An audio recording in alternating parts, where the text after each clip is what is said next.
Eh ben, 3-1, c'est pas mal du tout. Bravo à Mbappé pour son doublé. Ça fait plaisir de le revoir marquer autant comme ça. Et surtout pendant des périodes de jeu. Parce qu'en ce moment, on avait l'habitude qu'il marque pas beaucoup ou qu'il marque que sur penalty. Et là, il est auteur d'un doublé, d'un très beau but. En plus, son premier but, il est très beau, quoi. Il tire de loin, ça passe au-dessus du gardien, limite un lob.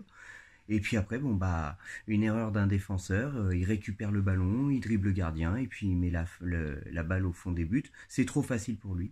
Vitinha qui a marqué aussi le premier but. Non, c'est très bien, bravo. Mais bon, match à deux visages, hein. Match à deux visages. En revanche, par contre, la composition, je l'ai trouvée sympathique. Et je trouve que Skriniar, en défense à 3 était pas mal du tout. Par contre, Colomwini, il faut arrêter avec lui. Ah oui, et encore une fois, personne n'a eu le bon prono. Mes pronostiqueurs, pronostiqueuses, si vous voulez gagner un prix à la fin de la saison, je pense qu'il va falloir commencer à penser à des pronostics un peu plus différents, je sais pas. Parce que là, franchement, vous avez vraiment pas de bol. Depuis quelques temps, personne a de bons pronos dans la prono-team. Mais bon, c'est pas grave. Mais bon, bref, tout de suite, intro suivi du bilan de la première partie de saison. Intro.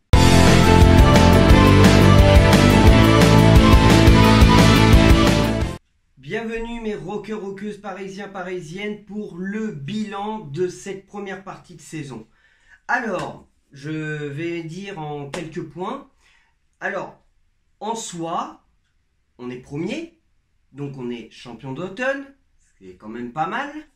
On est qualifié en 8e, ce qui est pas mal non plus, mais bon. Oui, on a eu très peu de défaites, mais on en a eu quand même. On a eu quelques matchs nuls. Sinon, le parcours en Ligue des Champions, moyen, c'était moyen, voilà, très très moyen. Alors oui, on est qualifié, mais on est deuxième. Donc bon, on a de la chance d'avoir tiré le club de Saint-Sébastien. Je dis le club de Saint-Sébastien parce que j'arrive pas à dire le nom du club. Je crois que c'est Real Sociedad. Ouais, bon, je vais dire le club de Saint-Sébastien. En plus, c'est le club de la ville que j'ai été visiter cet été. Mais bon, bref, ça, je m'écarte. Mais donc voilà, donc on a quand même de la chance de tomber sur eux. Si vraiment on se fait éliminer face à eux, là on sera vraiment la risée de l'Europe. Parce que, ok, faut pas sous-estimer, je suis d'accord, je ne sous-estime pas. Mais si nous avons un PSG sérieux qui joue avec un vrai niveau, parce que le PSG qu'on a, faut dire ce qui est, à un niveau où il peut aller loin en Ligue des Champions en battant ce club. Je dis pas qu'on va être champion d'Europe, c'est impossible. Impossible. À moins qu'on ait la surprise. Et franchement, on ait la surprise, je prends, il n'y a pas de souci, je serai content. Mais j'y crois pas. Mais là, on a une chance de tomber sur ce club. Donc il faut les prendre au sérieux, les respecter et les taper. Allez, retour. Il va falloir faire mieux de ce qu'on a fait là en Ligue des Champions. Alors oui, on a eu des belles victoires, mais on a eu quand même 2 défaites, 2 matchs nuls et deux victoires. C'est moyen, c'est moyen, c'est moyen. C'est pas mal parce que oui, on a de la chance, on est qualifié, mais c'est moyen. En Ligue 1, oui, on est premier, mais putain, il y a quand même eu des moments, il y a eu des matchs, waouh, mais on s'en sort de peu, franchement. Donc oui, on est premier, c'est bien, parce que voilà, on a des buteurs comme Mbappé qui font leur boulot en attaque. On a un milieu de terrain qui est pas mal. Quand Enrique ne les change pas, parce que Enrique, je veux bien te laisser travailler, je veux bien te laisser du temps, mais arrête de faire n'importe quoi avec ta compo, s'il te plaît. Parce que là, ça va pas. Quand tu fais la compo 4-3-3, c'est nickel. Avec Mbappé à gauche, Gonzalo Ramos en 9, Dembélé à droite. C'est bon. Zaïre Emery, Ugarte et Vitinha, c'est bien aussi. Après en défense, Hakimi, Marquinhos, Skriniar, beaucoup de tapent sur Skriniar. Mais arrêtez de taper sur Skriniar. Laissez-lui du temps. Laissez-lui du temps. Faut laisser un temps d'adaptation au bout d'un moment. Putain, mais vous faites les mêmes erreurs que vous avez fait avec d'autres joueurs. Non, quand c'était Messi, alors là, vous laissez du temps. Mais dès que c'est des joueurs comme Skriniar, qui brillait à l'Inter, vous laissez pas du temps d'adaptation. Mais laissez-les. Il vient d'arriver, et en plus, quand il est arrivé, il était blessé. Donc, à un moment, il faut laisser-lui un temps d'adaptation. Ou alors, dans ce cas-là, il faut faire la concurrence avec Danilo. D'accord. Un coup Danilo, un coup Skriniar, peut-être que ça se trouve, ça va le relancer, Skriniar. Mais laissez-lui du temps d'adaptation, arrêtez de lui taper dessus, c'est trop facile. Donnarumma, lui, par contre, on peut le taper dessus. Parce que ça va faire 3 ans qu'il est là, et 3 ans qu'il fait toujours des boulettes, 3 ans qu'il ne s'est pas amélioré sur son jeu au pied, voilà, je sais même plus parler. 3 ans qu'il ne s'est pas amélioré sur son jeu au pied. Alors oui, il est bon sur sa ligne, et encore, il repousse les ballons, il ne les intercepte pas, il les fait que les repousser. Donc du coup, eh ben, il y a l'attaquant adverse qui vient récupérer le ballon et qui marque. Combien de buts on s'est pris comme ça avec lui?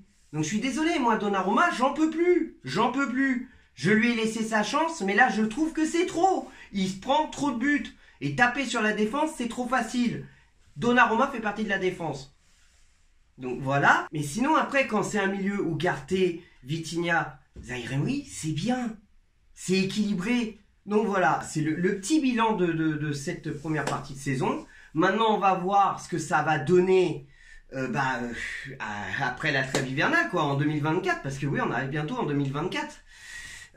Tiens, en plus, pour ceux qui veulent participer, pour la bonne année, je vais faire une vidéo spéciale de bonne année. Donc ceux qui veulent y participer, vous m'envoyez vos vidéos où vous souhaitez une bonne année à vos proches, à vos amis. Et puis vous me l'envoyez, j'en ferai un montage et je ferai en sorte qu'elle sorte le 1er janvier à minuit pile. Comme ça, après, il n'y aura plus qu'à partager. Voilà, c'est ce que je vais faire. Je vais faire un petit truc sympathique, ça changera. Et puis au moins, ce sera pour tout le monde. Ce ne sera pas une vidéo de foot, ce sera une vidéo de bonne année. Donc ceux qui veulent participer, vous serez les bienvenus.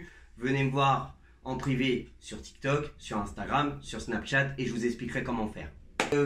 C'est tout ce que j'ai à dire pour ce bilan. Alors oui, on est premier, oui, on est qualifié, mais il y a du boulot, voilà. Il y a encore du boulot, il y a du travail. Donc on va laisser Enrique travailler, mais s'il te plaît Enrique, arrête de faire des compositions farfelues. Faut arrêter. Garde ton équipe type, ou alors si tu veux changer de composition, fais une composition intelligente, comme moi je ferais. Moi je ferais un 4-1-4-1. C'est-à-dire, je mettrai mes 4 défenseurs, comme d'hab, ça ne change pas. Je mettrai Ugarte en 6, donc au moins comme ça, lui, il reste un peu près de la défense, parce qu'on sait que Ugarte, quand il est à cet endroit-là, c'est un chien, c'est un Gandalf, on sait ce qu'il vaut. Vitinha, je le mets milieu défensif, mais un peu plus en hauteur, pour que limite il puisse être aussi un petit peu offensif, mais à gauche. Zaïre Emery à droite, mais pareil que Vitinha, milieu défensif mais assez près pour que ça soit aussi offensif. Et je mettrai au milieu gauche Mbappé en milieu offensif et Dembélé en milieu offensif à droite et Gonzalo Ramos en pointe. Je pense que peut-être que ça pourrait dérouter un peu l'adversaire, mais au moins on reste sur la même composition à peu près. Ce serait un genre de faux 4-3-3. Un genre de faux 4-3-3, mais en réalité, Dembélé et Mbappé seraient placés au milieu. Et peut-être que ça se trouve, ça pourrait équilibrer un peu toute l'équipe. Pourquoi pas? Moi, je ferais comme ça. Voilà. Mais malheureusement, je ne suis pas entraîneur. C'est des idées que je donne comme ça. Voilà. Bon, bref, je ne vais pas m'éterniser plus longtemps. Merci à vous d'avoir regardé cette vidéo jusqu'au bout. Alors, pour ceux qui ne sont pas encore abonnés, eh ben, je vous invite à le faire. Un pouce bleu ne mange pas de pain. Mettez un commentaire, ça fait plaisir. Puis c'est bon pour le référencement. Partagez. Et si vous n'êtes pas encore abonné, abonnez-vous s'il vous plaît. Ça coûte rien. C'est gratuit. C'est gratuit. Voilà.